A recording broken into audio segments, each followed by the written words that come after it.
come upon your people in Jesus' name. Can I hear you say amen? Shall we get seated? Shall we get seated? Turn your Bible to Genesis chapter 17 verse 1. Genesis 17, I'm reading from verse 1. Look at your Bible.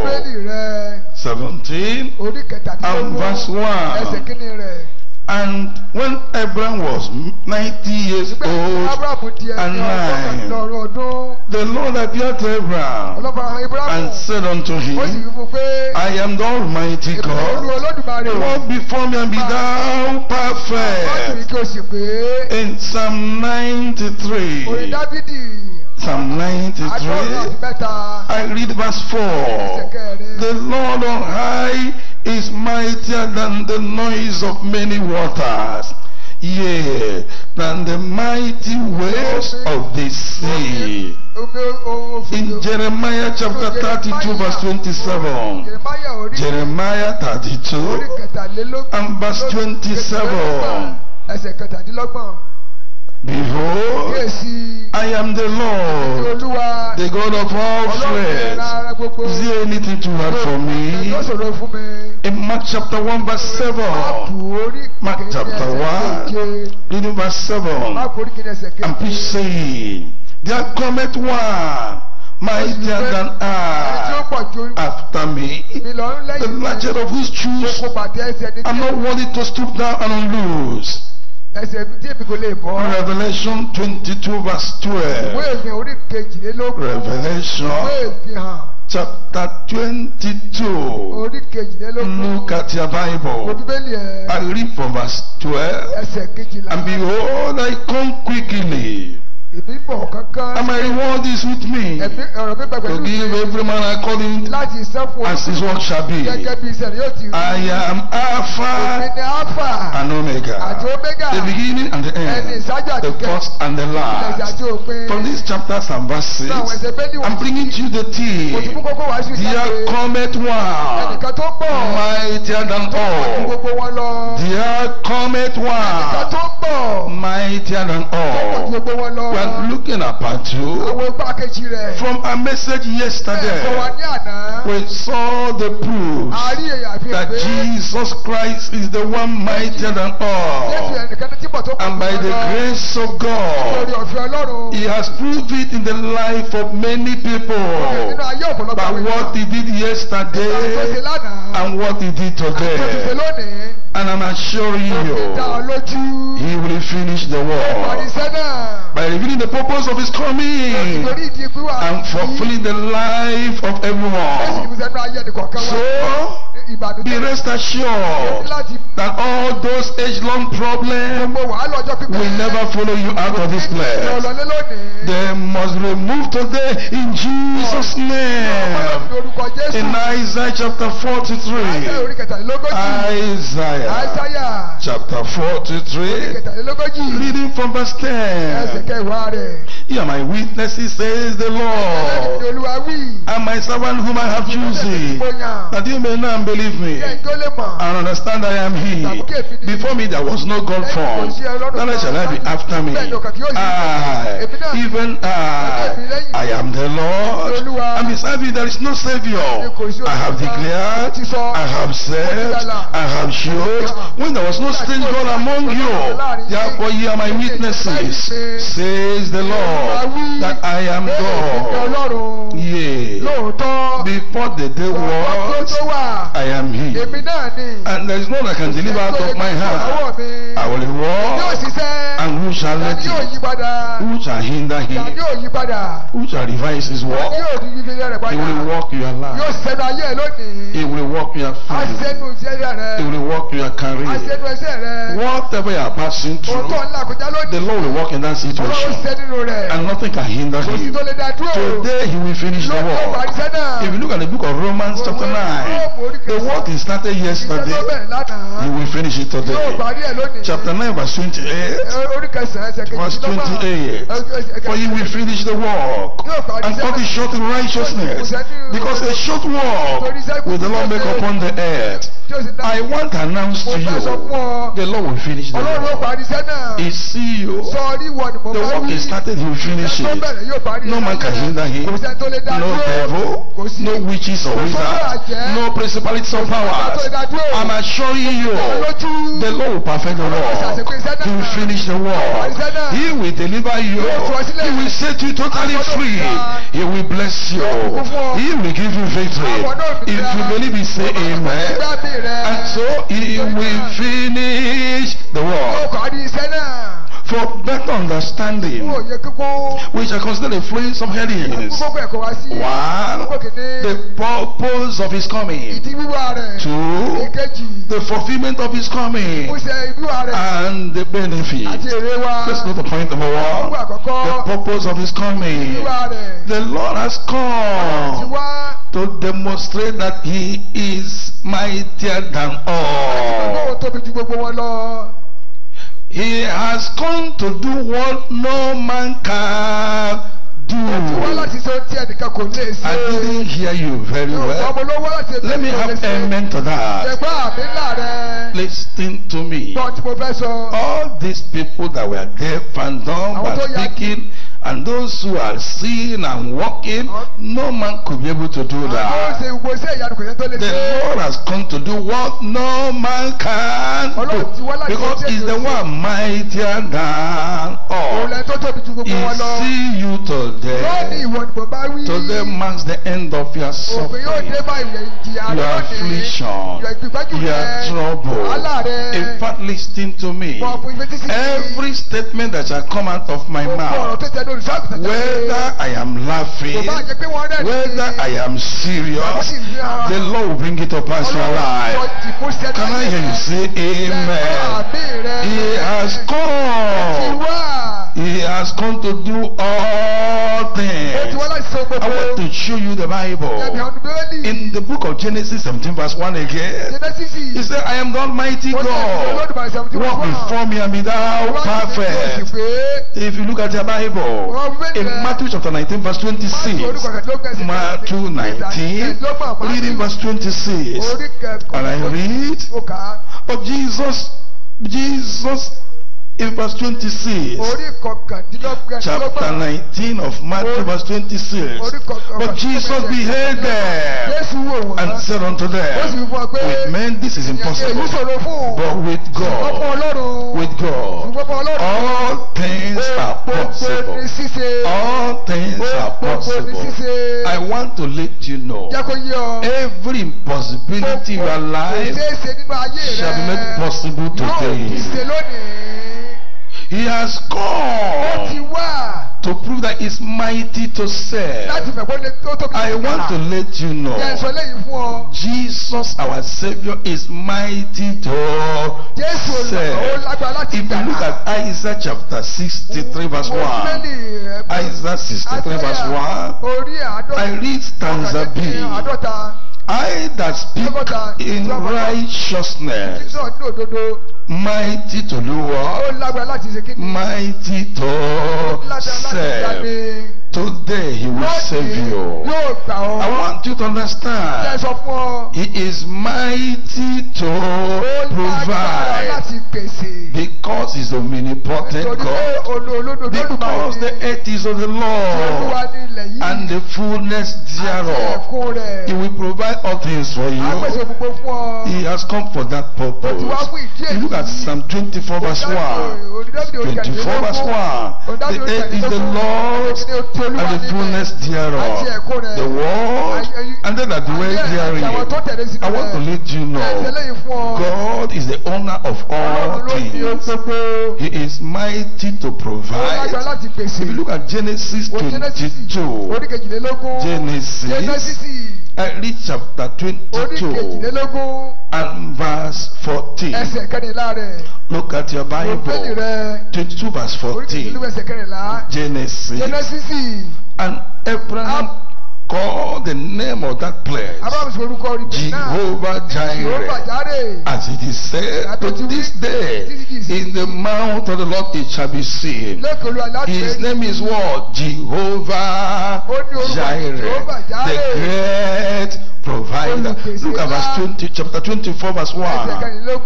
24 verse 1. Genesis 24 verse 1. And Abraham was old and was taking the age, and the Lord had blessed Abraham in all things.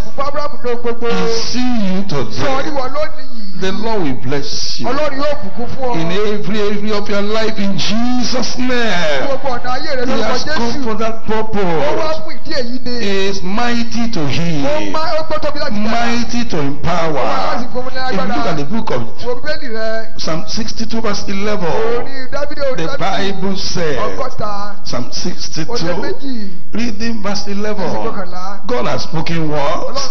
Twice have I heard this, the power belongeth unto God. I want to let you know, power belongs to Him. He is one that is mighty to empower. When He gives you power, that is above other power.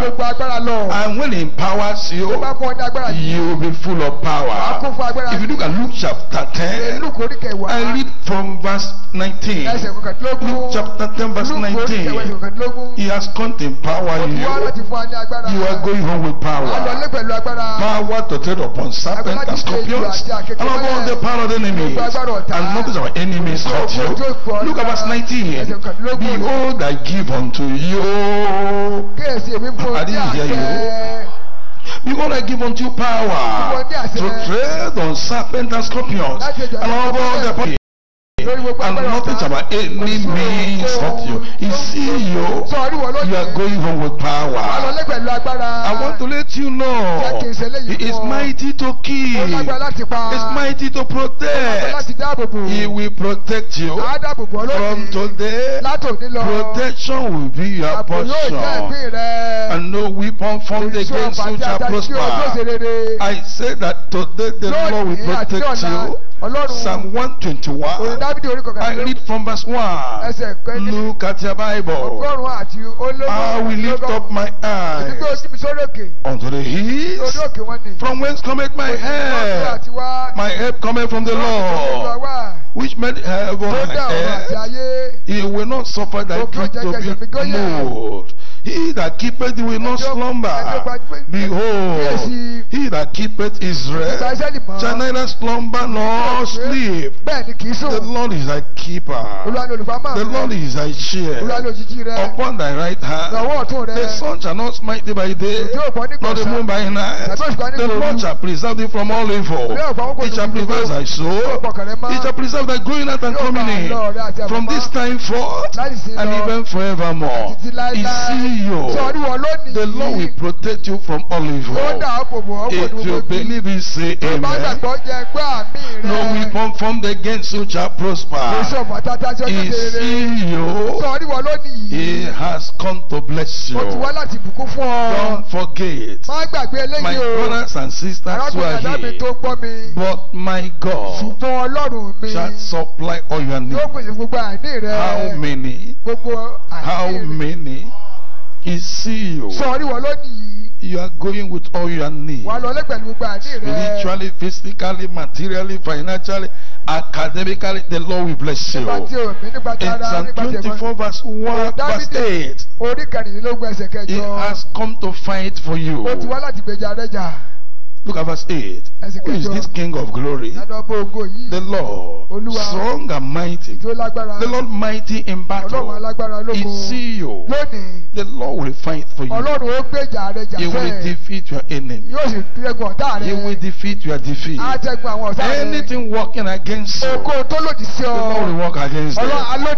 Victory shall be yours. I'm assuring you, as many who are here today, who have been going been through demonic and sinful bondages and have done everything humanly possible to be delivered, to be saved, and it appears there is no way out. The mighty one has come for you. All those who have been suffering from poverty, terrible hardship, and difficulties, the mighty one has come for you. All those who have been in bondage, today he has come for you.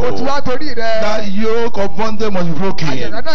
Those that are ravaged by terrible sicknesses, diseases like staphylococcus, HIV, AIDS, cancer, tuberculosis, staphylococcus, fibroid, high BP, diabetes, deformities, blindness, deafness, dumbness, stroke. He has come for you. Today you must go home totally free. Those whose marriage are delayed, those whose marriage are broken, or troubled marriages, he has come for you. Those who are barren, he has come for you. Those who are having miscarriages, I'm assuring you, the mightier than all has come for you. The yoke of miscarriages must cease. Barrenness must be broken. I'm assuring you, you will conceive after this visitation in Jesus' name. For those having rising and falling, backwardness, the mighty one has come for you. Those who have cause following you, accidental death, those that are surrounded by enemies, the mighty one has come for you. Today, he will prove to all of you that with him all things are possible. What no man can do, he will do it for you. What no power, what no spirit, what no kingdom, he will do it for you. Is there anything to add for you? Please answer me. Look at Luke chapter 1 verse 37. Luke chapter 1. I don't know what they are passing through. He has come for that purpose. He will deliver you. In Luke chapter 1 verse 37. Look at it. For with God, nothing shall be impossible. Nothing shall be what? Is he here today? You are going home with freedom. You are going home with healing. You are going home with victory. You are going home with deliverance. Don't forget. He said in Genesis 17:1, I am the Almighty God, mighty to do all things. I'm assuring you, he will do it for you. And take note, he has come, and he is very much here in our midst. By what he did yesterday, testimonies abound. You saw a young man who was having case of terrible hernia for how many years? 10 years. For how many years? I didn't hear you. What happened to it? Answer me.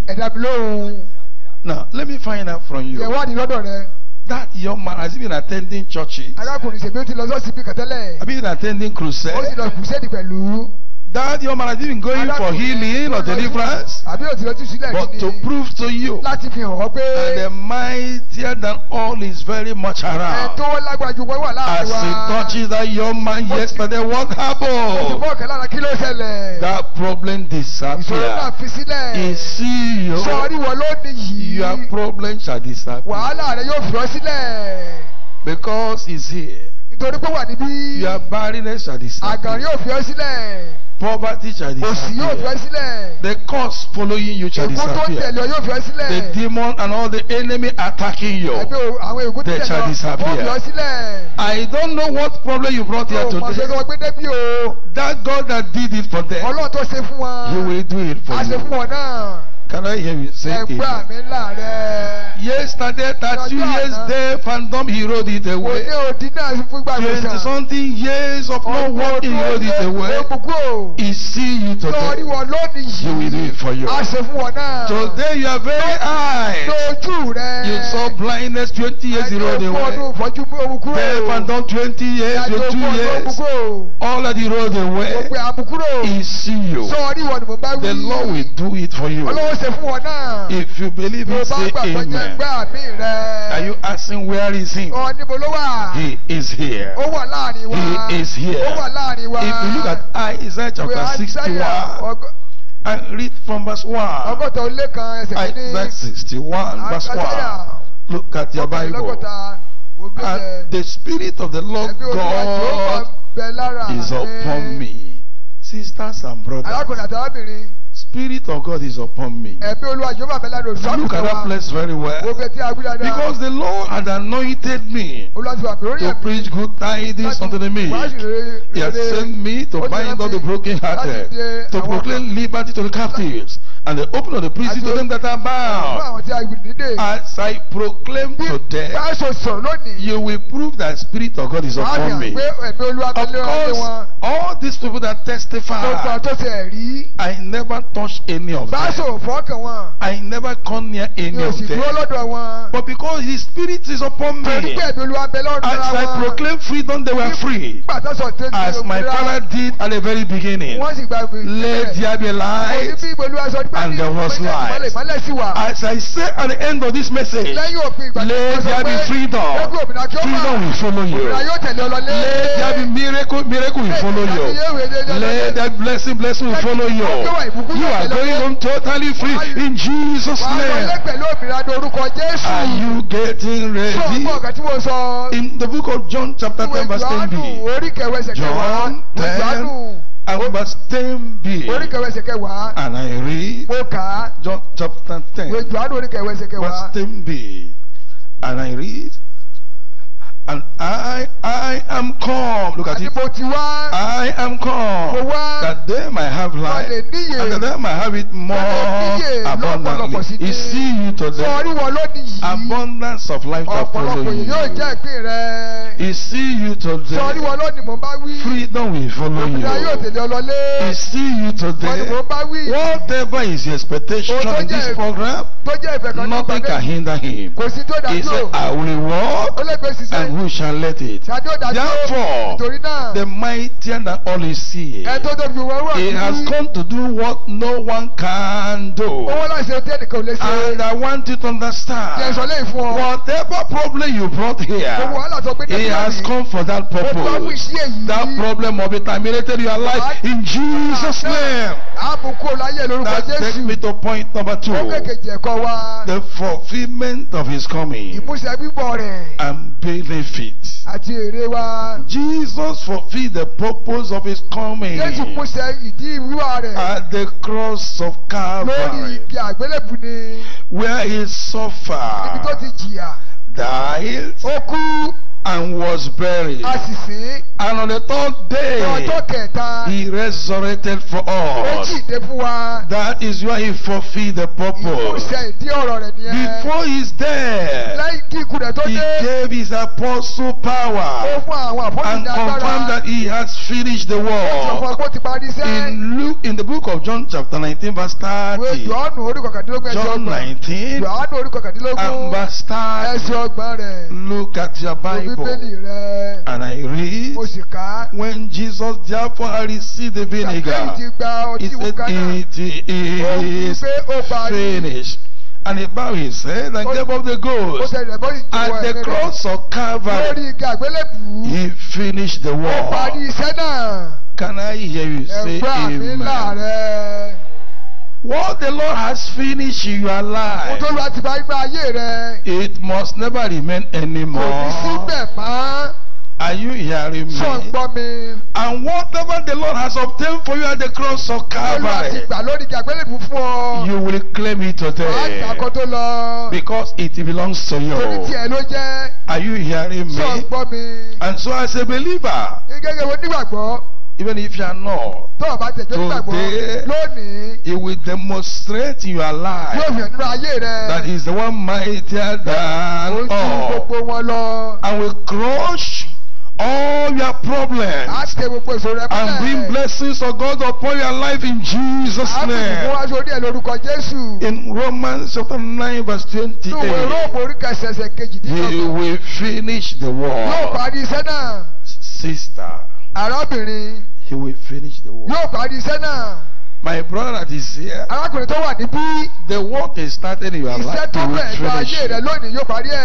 He see you. I want to let you know, the Lord will not come because of you and the Lord turn back. You will experience His work. That unbreakable yoke must break in your life. You must testify. If you believe it, say amen. He said, what is impossible with man, with God, what happened? All things are possible. So whatever may be a problem, the problem that brought you here today, your duty is to believe that He can do everything, and ask Him to save you. Ask Him to deliver you. Ask Him to provide for you. Ask Him to protect you. Ask Him to empower you. Ask Him to fight for you. Ask Him to bless you. I'm assuring you, He will do it for you. If you look at Mark chapter 9, I read verse 23.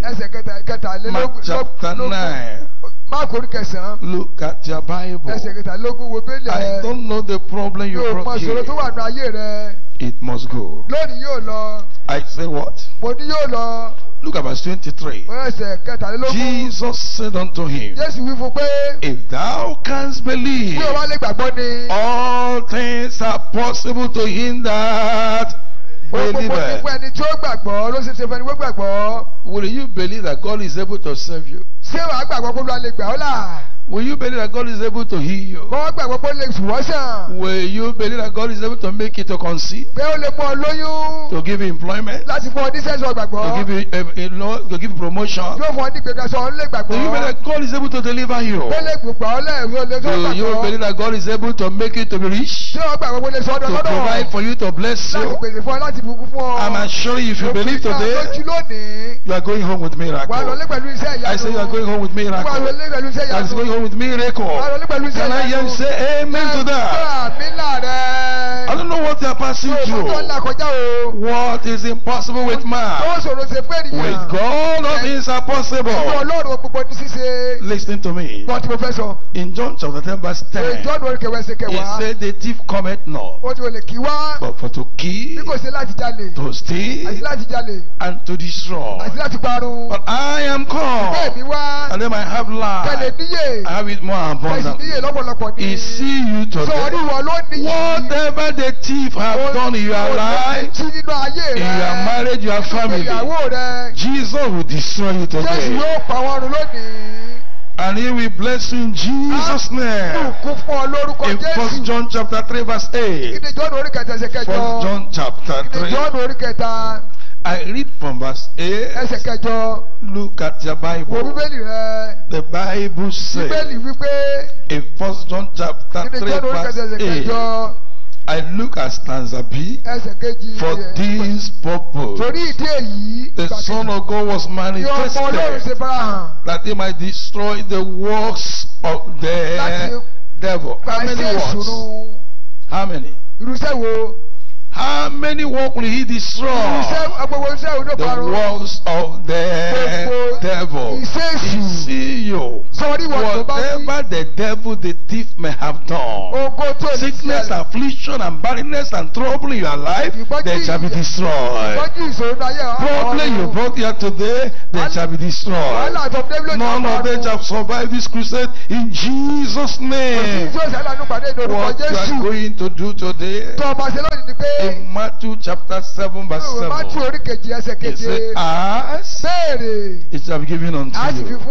Seek, and you shall find. Knock, and the door shall be opened unto you. For everyone that asketh to see you today, you must receive. And so, the benefit today that you will go home with.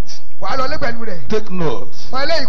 You will go home with all your expectations. That is your benefit. Whatsoever you are looking for, if thou canst believe. Now listen to me.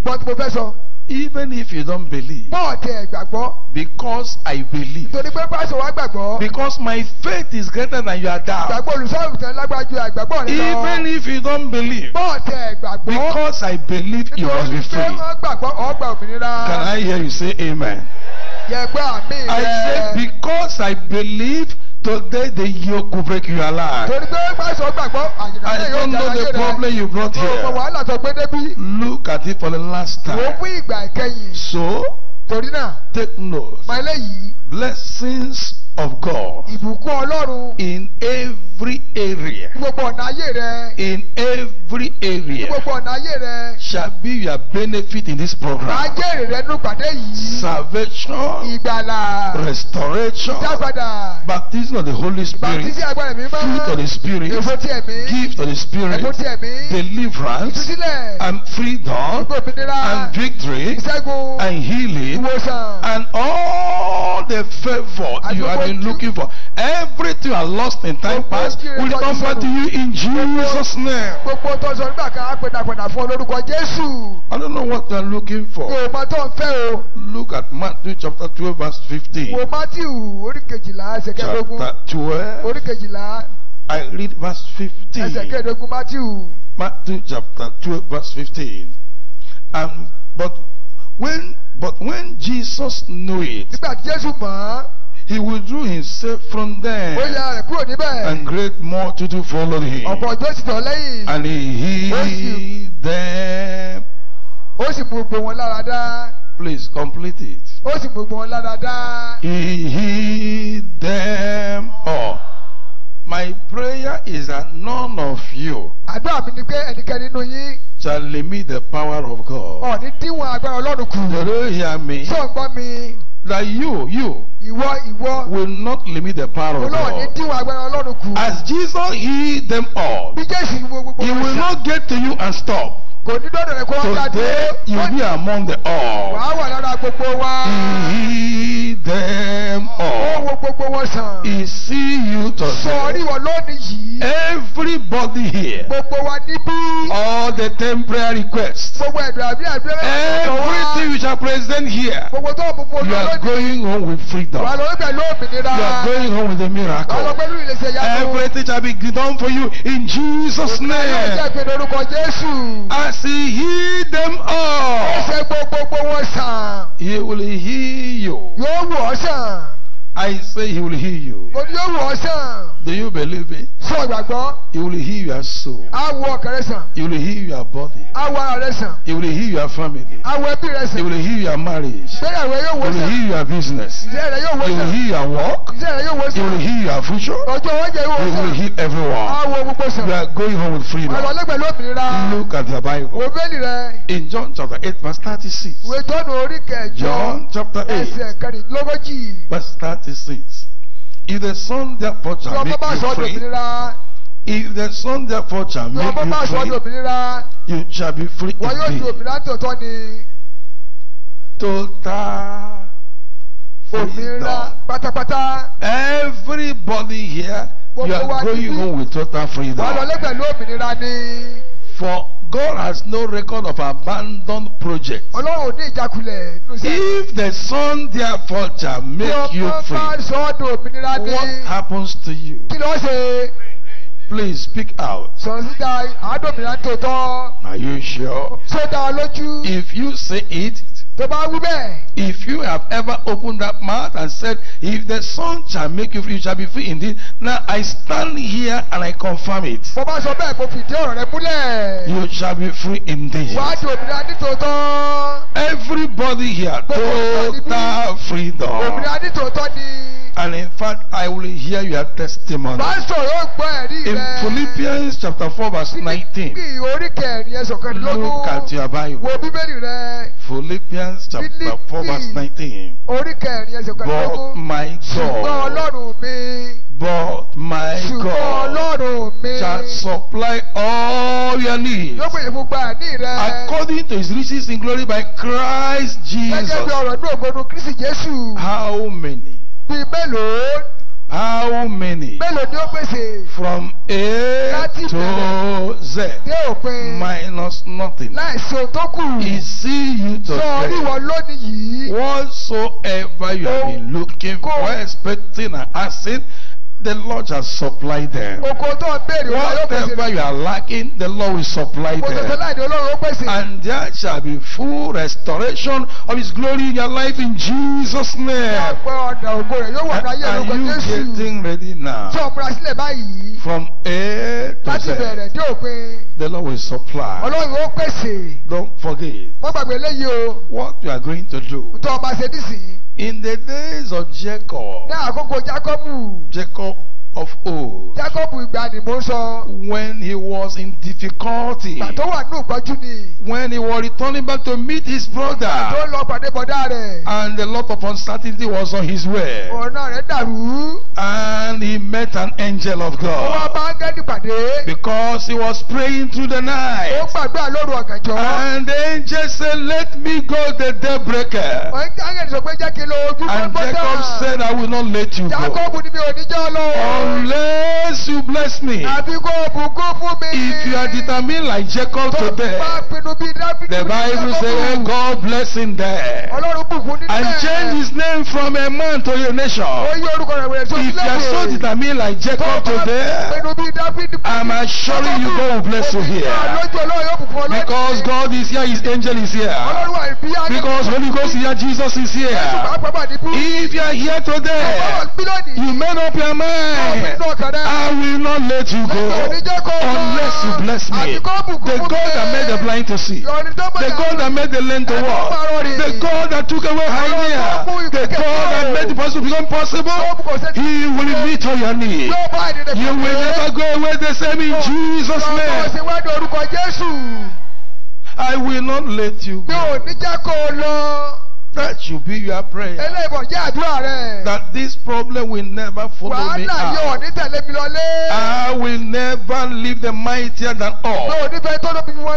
If you go away from him, where will you get a miracle? My friend, determine like Jacob. I will not let you go unless you hear me, unless you bless me, unless you give me employment, unless you give me promotion, unless you give me husband, unless you give me children, unless you deliver me, I will not let you go unless you bless me. If you will pray like that today, honestly the Lord will bless you here. Can somebody say amen? The Bible says in John chapter 14, please look at your Bible. John chapter 14 verse 13. And whatsoever you shall ask in my name, that will I do, that the Father may be glorified in the Son. If you shall ask anything in my name, I will do it. Do you know who has promised? The Lord. Do you know who has spoken? The one mightier than all, the Holy One of Israel. Can he lie? Can God lie? He said, ask anything in my name. What followed? What followed? Will he do it? Does he have power? Of course all power belongs to him. Of course the one mightier than all. Of course he has come for that purpose, to heal you, to save you, to deliver you, to fight for you, to do what no man can do. He will do it for you in Jesus' name. Be rest assured, as he blessed Jacob there, he will bless somebody here. I don't know the person. Who?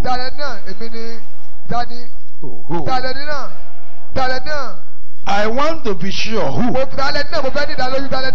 Now, if you open your mouth and say, I am the one, you are the one. Who is that person? Look at Matthew chapter 19 verse 2. Matthew chapter 19 verse 2.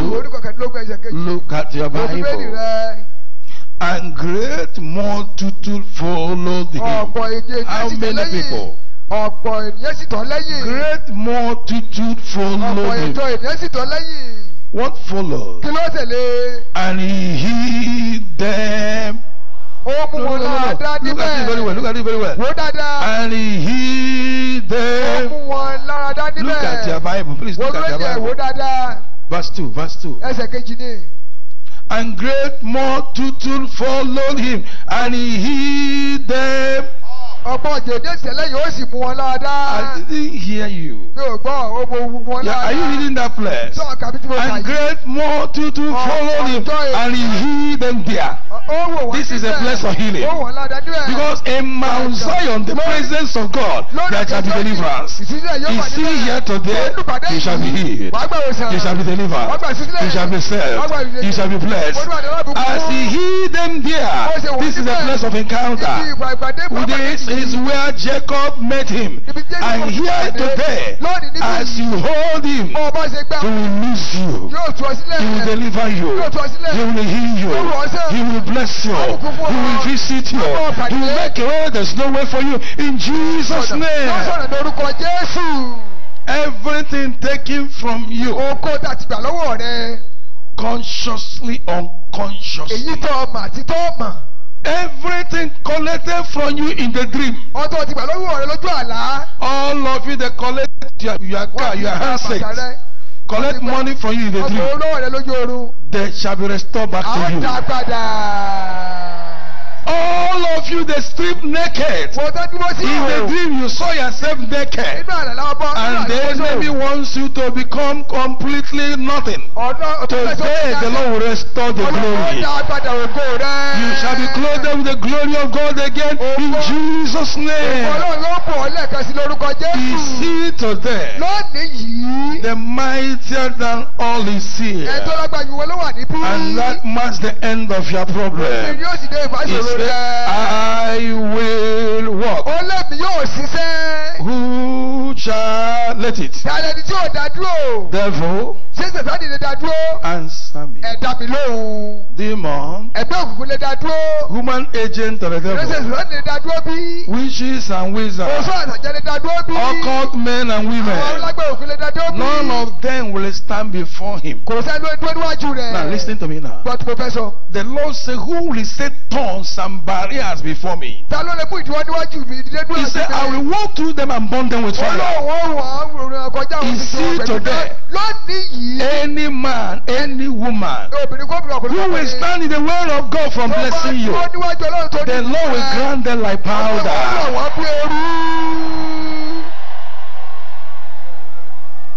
In Matthew chapter 15 verse 13. 15 verse 13. But he answered and said, and every plant which my heavenly Father has not planted shall be rooted up. Whatever God has not planted in you is going away from your life today in Jesus' name. Somebody should say amen. Now as I round up now, pay attention. I made you know why he's here, what he's going to do for you. But there is something, the counseling that he gave to us in Matthew chapter 6 verse 33. He said, but seek ye first the kingdom of God. No matter what you are looking for, become a member of the house of God, family of God, and then begin to live the lifestyle of the kingdom. Righteousness. Seek ye first the kingdom of God and his righteousness. What follow? And every other thing shall be added to you. I want to remind you, if you are not born again, if you are a backslider, if you are a compromiser, a Christian is not a sinner. A sinner is not a Christian. You must do something today. Because the Bible says in 1 John chapter 3 verse 8. 1 John chapter 3. I read verse 8. He that committed sin is of the devil. For the devil sinned from the beginning. For this purpose the Son of God was manifested, that he might destroy the works of the devil. Look at your Bible. In verse 9. Whosoever is born of God does not commit sin, for sin remaineth in him, and he cannot sin because he is born of God. My brothers and sisters, a Christian is not a sinner. A sinner is not a Christian. If you are asking what is sin, 1 John chapter 5 verse 17. All unrighteousness is sin. Anything that is not righteousness is what? Sin. Unbelief is sin. Hatred is sin. Selfishness is sin. Unforgiveness is sin. Selfishness is sin. Envy is sin. Contention is sin. Strife is sin. Bitterness is sin. Anger is sin.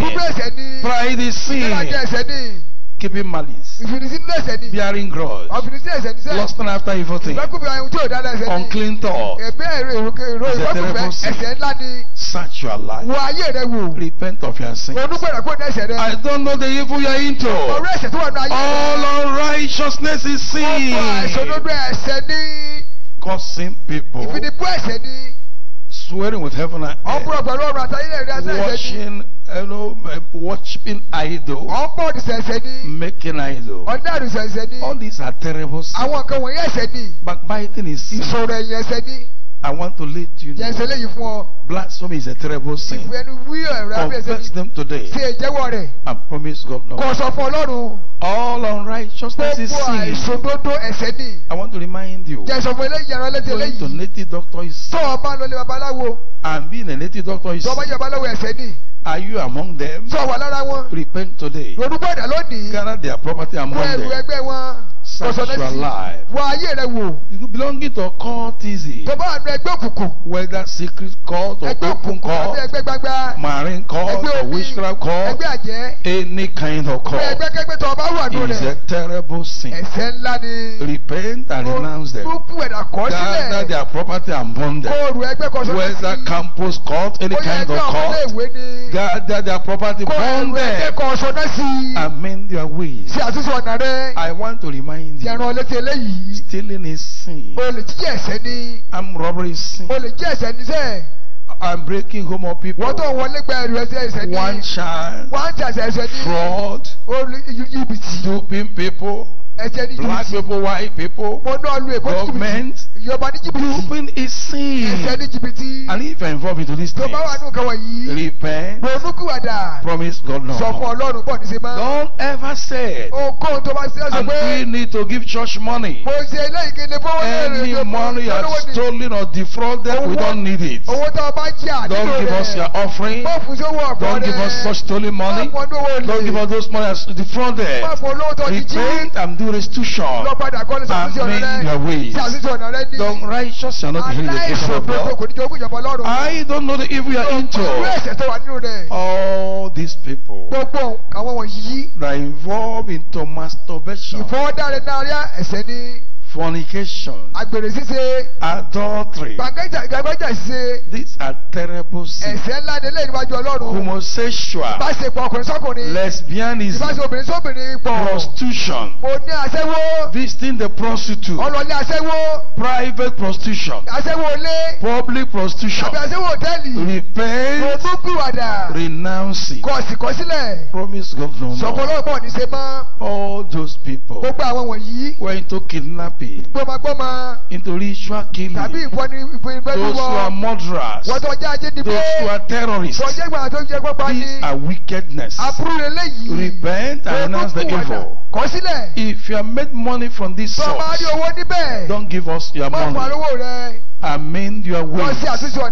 Repent of the wickedness. All those who are fighting, those who are quarreling, those beating their wives, those disobedient, stubborn to their husband, repent today. Those who are into evil, promise God no more. Ask for for the mercy of God. The Lord will show you mercy. I want to remind you, those working for people, you don't do the work, but you get salary. That is sin. You don't pay those working for you. That is sin. Amen. You are weak. The unrighteous shall not inherit the kingdom of God. Those that give bribe, those that take bribe, those that stock money from people because of the uniform, because of their position. Notice where they are. Repent and promise God no more. Those people into extortion, amen their ways. Those into smuggling, repent and promise God no more. All those that smoke cigarettes, that take snuff, or Indian hemp, or cocaine, or heroin, are you selling it? Are you buying it? Is it your business? Don't bring the money here. Repent and promise God no more. Are you among those that taking white bimbo, brukutu, beer, hot drink, local one, foreign one, hot drink? Repent and promise God no more. Amend your ways. All these people that marry and divorce, all these are into polygamous marriage. Are you a second wife? Are you a third wife? Are you a fourth wife? You have no husband. You must do restitution. You must return back to your parents. You must leave that marriage. Not listening to me. If you're a man, you have 3 wives. That is sin. And if you are there and you are left your wife, your first wife, or you are run away from your first husband, you must do restitution. Return back to your husband. Return back to your wife. Bring your wife back. And if your second wife, pack your load and go. Third wife, do the same thing. Fourth wife, do the same thing. If you're a man that married them 4, remove the second and third and fourth wife. Marriage is between a man and a woman until they do you bad. Look at your Bible. In Matthew 19 verse 4. Chapter 19. And read verse 4. Look at your Bible. And he answered and said unto them, have you not read that he which made them at the beginning made them male and female, and said for this cause shall a man leave father and mother and shall cleave to his wife, and the two shall be one flesh. Therefore there are no more two but one flesh. What therefore God has joined together, let no man put asunder. Marriage is between a man and a woman until death do you part. Amend your way. Tomorrow may be too late. Now is acceptable time. Remember, the coming of Jesus is at hand. The rapture of the saint is at hand. You are getting old, you are not getting younger. You are drawing closer to the grave. Repent, there is no repentance in the grave. The Bible says in Hebrews chapter 9 verse 27, it is appointed that the man wants to die, and after that comes the judgment of God. Amen. Now there is no repentance in the grave. Repent now. Not listening to me.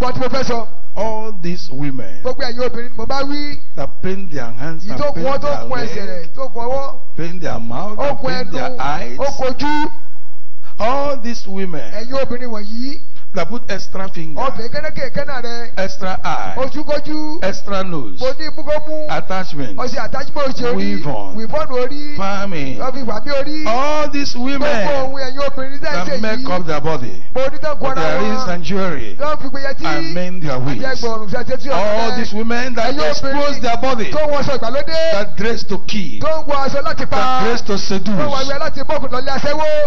There is something you need to do. Cover your body properly. A Christian is not a seducer. A seducer is not a Christian. All the people expose their chest, their armpit, their tummy, their waist, expose their body, and mend their way.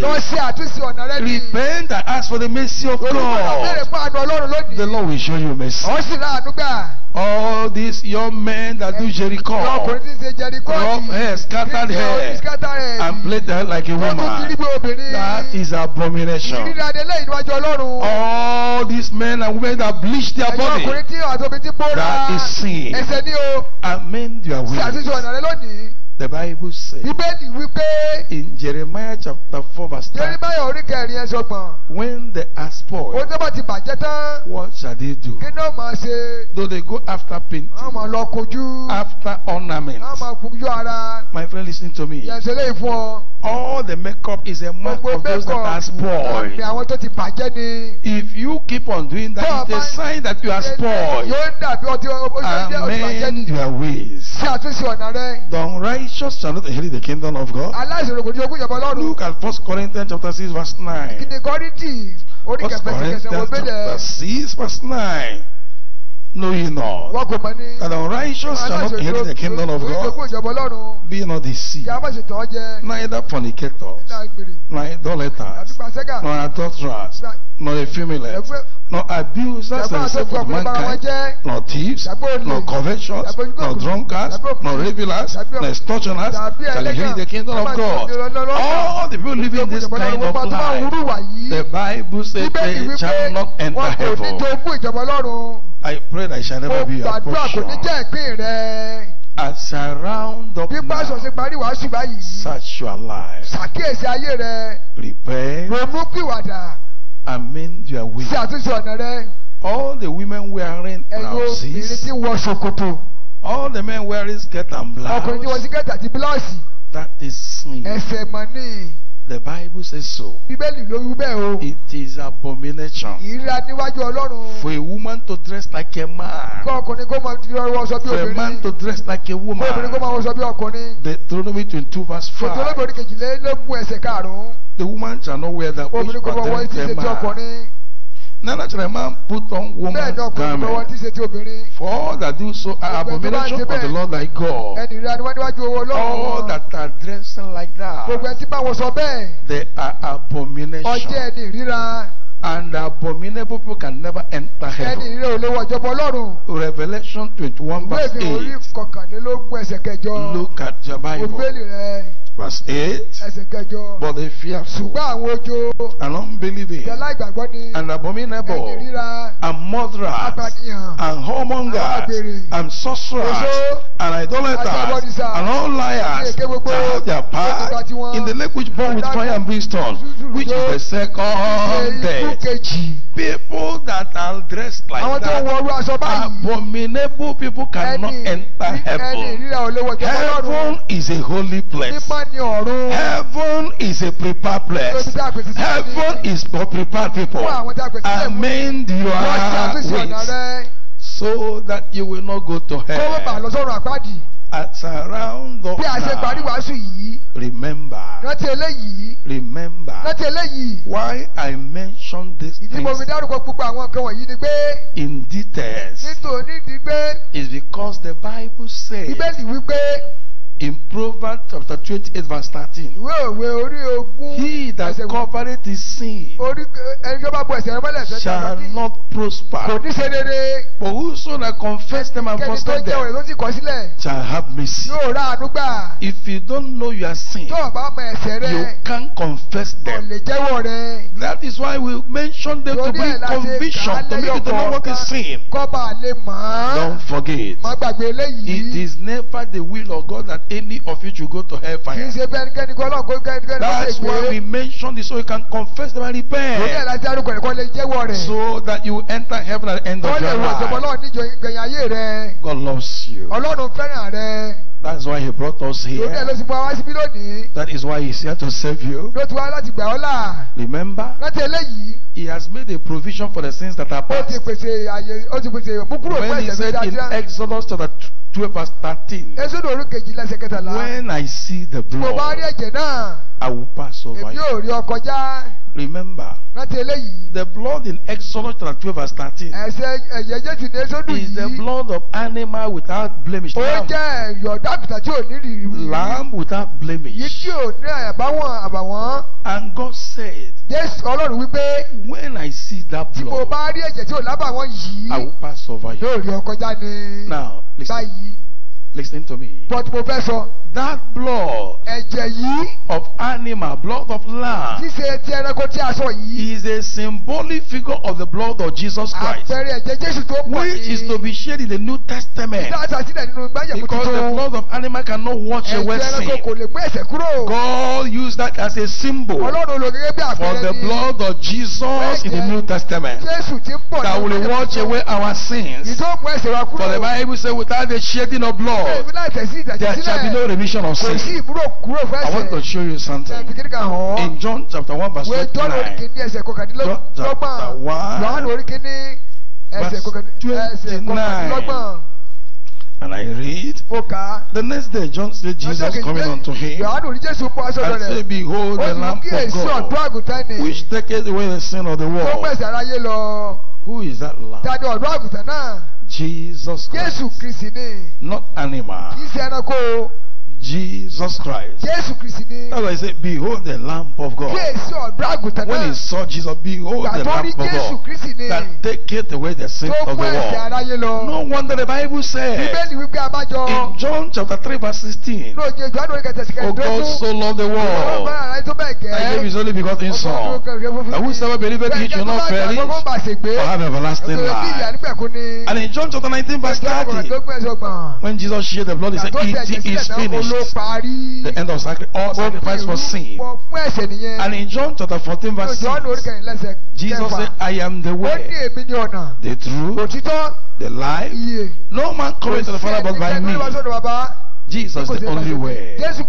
Only through him, through his blood, we have our sins washed away. We reconcile with God. Remember in John chapter 10 verse 10b, he said, I come that might have life and have it more abundantly. Remember in John chapter 8 verse 36, if the Son therefore shall make you free, you shall be free indeed. And in the book of Matthew chapter 11:28, Jesus said, come unto me, oh, you that labor and heavy laden, and I will give you rest. I want you to understand, as many of you that want reconciliation, our salvation is tied in Christ. You must come to the Father through Jesus Christ. You must accept him. You must believe that he died for you. In John chapter 1, I read verse 12. John chapter 1 verse 12. But as many as receive, to them gave he power to become the sons of God, even to them that believe on his name. As many that receive him, he gave power of sonship. As many that believe on his name, that he gave power of sonship, power of transformation. If you want to be saved, it is only through Jesus Christ. So as I round up now, I'm assuring you, transformation will follow you home. 2 Corinthians chapter 5 verse 17, the Bible says, therefore, if any man be in Christ, is a new creature. All things are passed away, and behold, all things are become new. In the book of Romans chapter 10 and verse 13, the Bible says, whosoever shall call upon the name of the Lord shall be saved. As you rise up now and repent of your sins and confess death and surrender to Jesus, I'm assuring you, the mighty and all will destroy the works of the devil. It will give you freedom, it will give you total deliverance, it will bless you in every front. Open your mouth and pray. Everybody pray.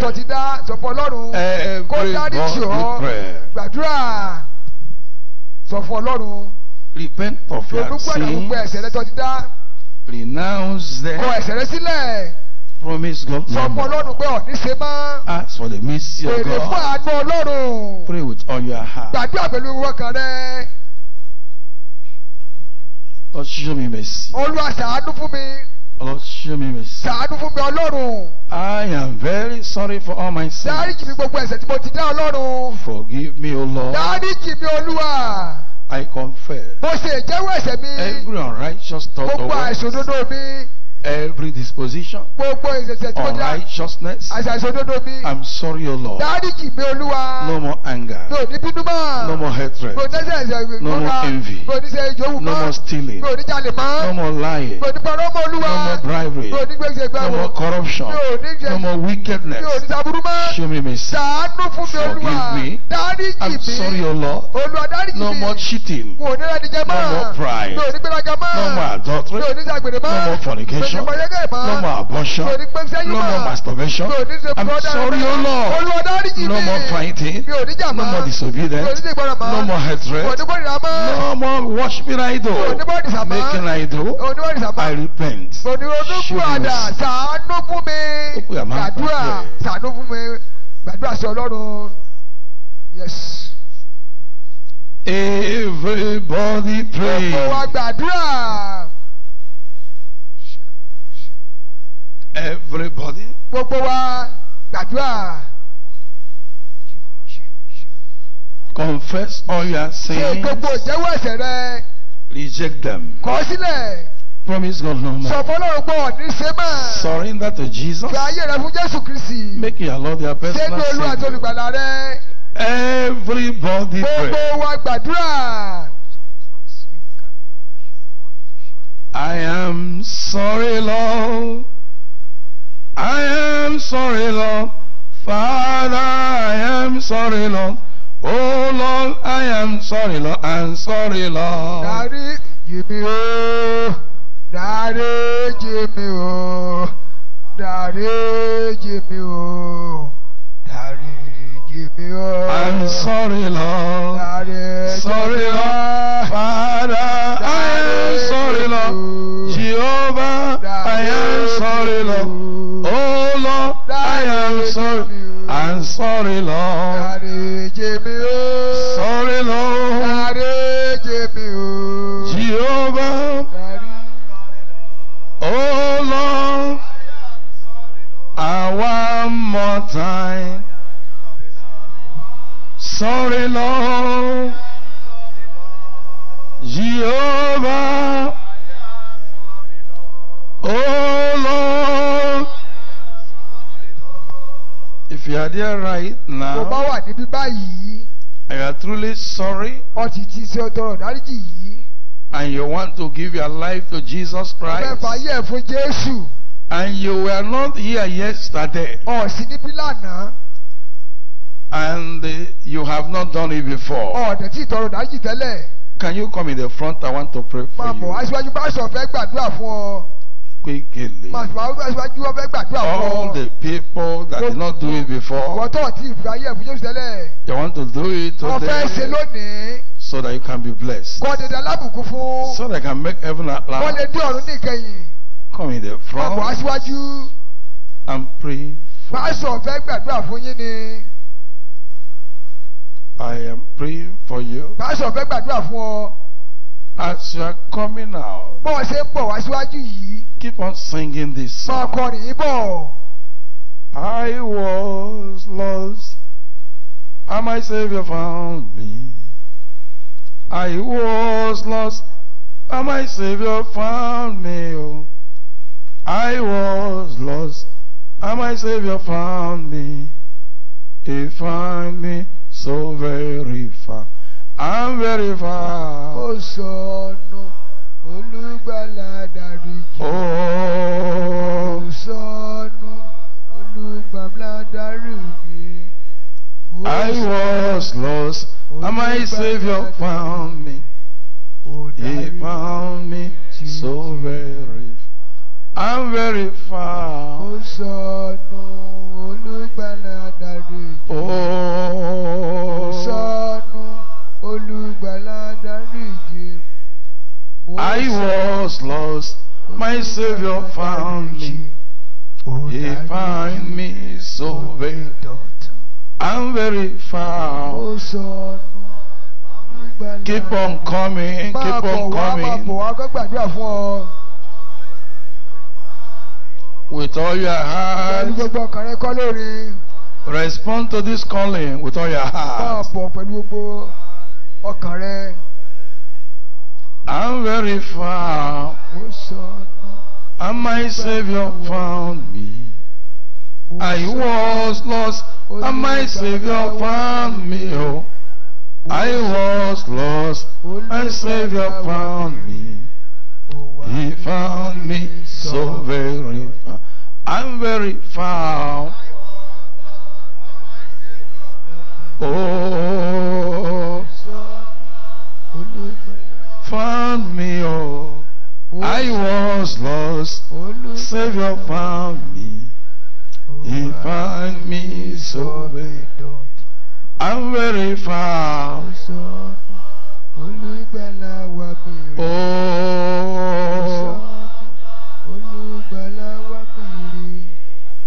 I was lost. Oh, I'm very far. Oh, I was lost. I was lost, and my Savior found me. He found me so very. I'm very far. Oh, I was lost, my Savior. I was lost. Oh, He found me so very far. I'm very far. Sing it and believe it. Today is a great day in your life. A day greater than the day that you are born. I'm very far. Oh, I was lost. He found me. Now, quietness, eyes closed. Eyes closed everywhere. I want to pray for you. I've been involved into homosexual. If you raise your hand up, I'll pray for you. That matter shall be no more. The person that is into masturbation, I'm praying for you. That person that commit abortion, I'm praying for you. That person involved into stealing, I'm praying for you. I'm also praying for you that is into prostitution. I'm also praying for that is drinking and smoking. And you that is shedding blood, I'm praying for you. All of you that are into secret court or open court, I'm praying for you. You that is a native doctor, repent, I'm praying for you. You that came for this crusade to do evil, I'm praying for you. Keep your hands up. Say this all after me. Almighty God, I come before you in the name of Jesus Christ. Father, I confess that I am a sinner. I am very sorry for all my sins. Lord, I promise you, I will never continue in them anymore. From today, I confess and I believe that Jesus Christ died for me. He shed his precious blood for me, and he was buried. On the third day, he rose again for my justification. I plead the blood of Jesus. From today, I reject the devil. I renounce his evil. Jesus Christ, come into my heart. Be my Lord. Be my personal Savior. Cancel my name in the book of death. Write my name in the book of life. Give me power to sin no more. In Jesus' name I pray. Keep your two hands up. Sing this song. I surrender. I surrender. All to Jesus, blessed Savior, I surrender. I again surrender. I surrender. I surrender all to Jesus, blessed Savior. I surrender. Keep your hands up and pray for you. Our Father in heaven, I present them before you. Righteous God, whatsoever they have done, known and unknown to them, Father, in your wrath, remember mercy. Every yoke of power that makes them to do evil, by authority I break that power in Jesus' name. From this day, I claim their spirit, their soul, their body for Jesus Christ. Father, cancel the name in the book of death. Write the name in the book of life. Give them power to sin no more in Jesus' name. I plead the blood of Jesus. I plead the blood of Jesus. I plead the blood of Jesus. Precious Daddy, I pray for restoration. I pray for purity. I pray for sanctification. Father, purify their life in Jesus' name. Can I hear you say amen? I want you to plead the blood of Jesus 3 times. The blood of Jesus Christ.